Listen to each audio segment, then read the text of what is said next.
Hello everybody, thank you for joining me today. My name is Crystal Olivarria and I'm the scholarship coach. And today we're going to be talking about 3 ways to streamline the scholarship application process. So to begin this video with a quote, it's by Albert Hubbard, who's an American writer. He says, "It does not take much strength to do things, but it requires a great deal of strength to decide what to do."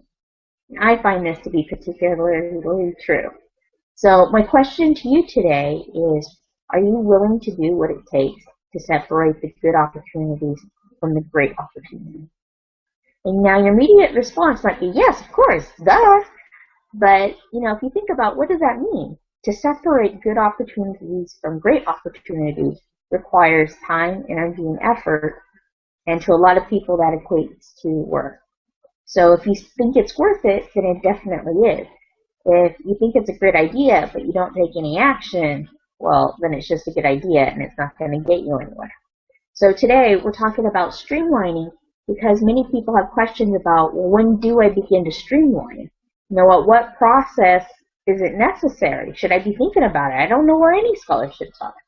And my response is yes, it's important to think about it before you need it because you can set things up properly from the beginning rather than having to go back and organize things later. So the concept that we're going to talk about today is the scholarship funnel.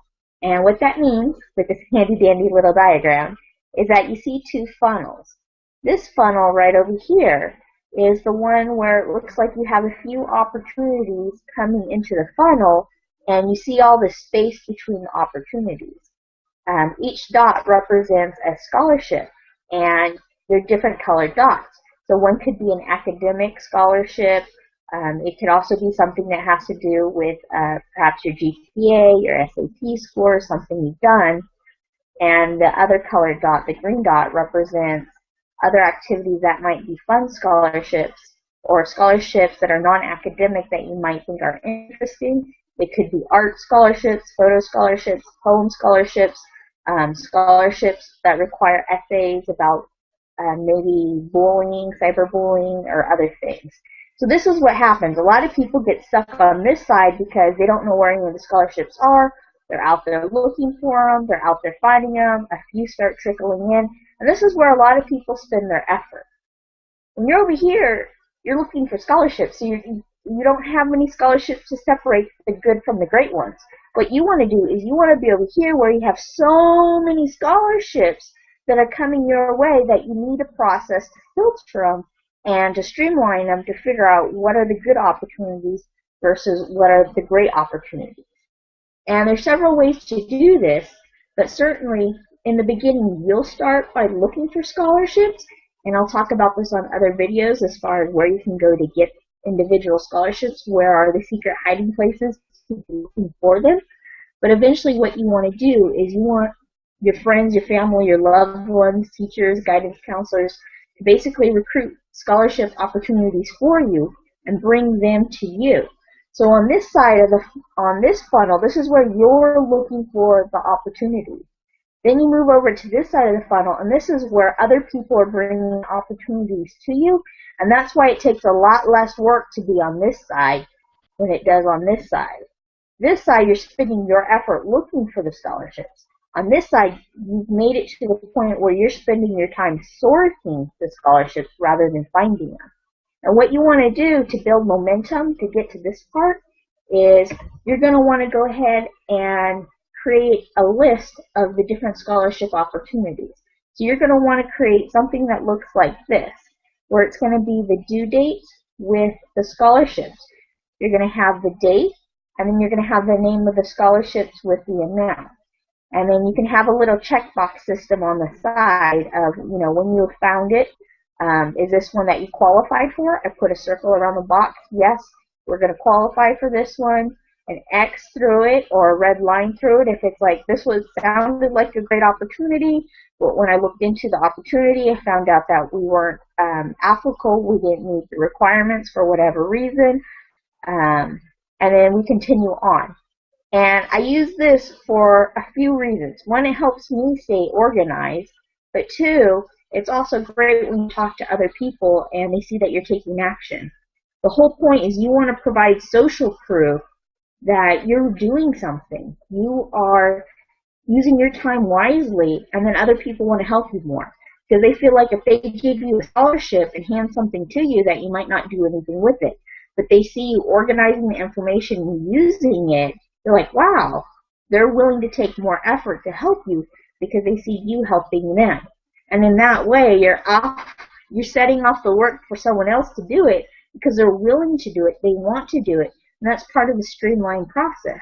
So step number 1 is create your funnel. Create your funnel and understand that you need to go from the side with searching for the scholarships to the side of actually sorting through them.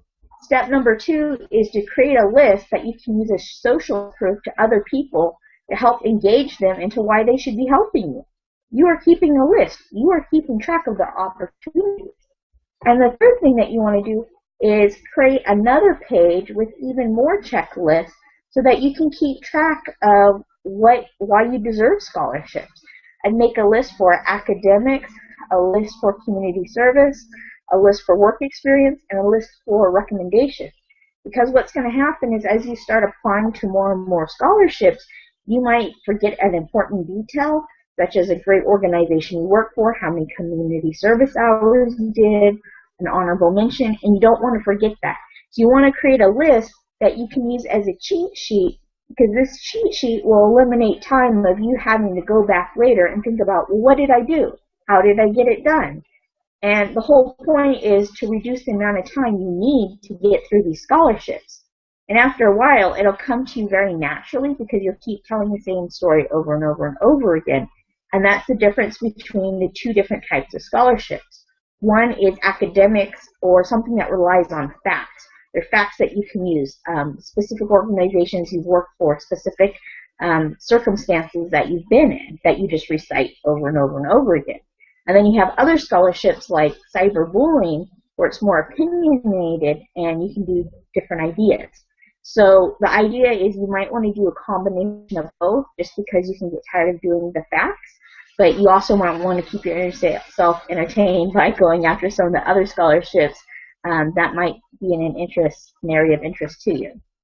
And one of the things that I encourage you to do is when you create your list is to put it in something like a clear plastic protector sheet, like a binder ring. And this is something that I created. It's a checklist. It's very colorful. As you can see, there's 4 different quadrants and there's 4 different areas. And the great thing about making something visual like this is that this is something that you can show other people. So it reminds them of what you're good at or things that they didn't know about you. So that when they go and search for scholarships for you, they're like, oh yeah, I remember reading about, how much community service this person did. I'm going to recommend scholarships, or I know my local Rotary has scholarships. Or academics, wow, I didn't know your grades were that high. This is really great when it comes to family get-togethers and other things like that. And then on the back, I would keep your list of other scholarships that are going, because then people can see it and they might pass it around and be like, wow, this is impressive. They might tell your aunts and uncles and other people who see this might tell their children, wow, you need to do something like this. And what it does is it builds your credibility and respect so that they want to help you out even further. Because the likelihood is they want their kids to apply for scholarships, so they're going to want to make you a good example and be like, well, your niece is doing it, your nephew's doing it, your cousin's doing it, somebody's doing it, you should go back to school and follow them. And then they're going to want to make you look good by giving you more scholarships to sift and sort through. So when you streamline it, you're giving other people an incentive to give you the most amount of information possible. And over time, what will happen is they'll start to sift through the scholarships based upon the information that you find out.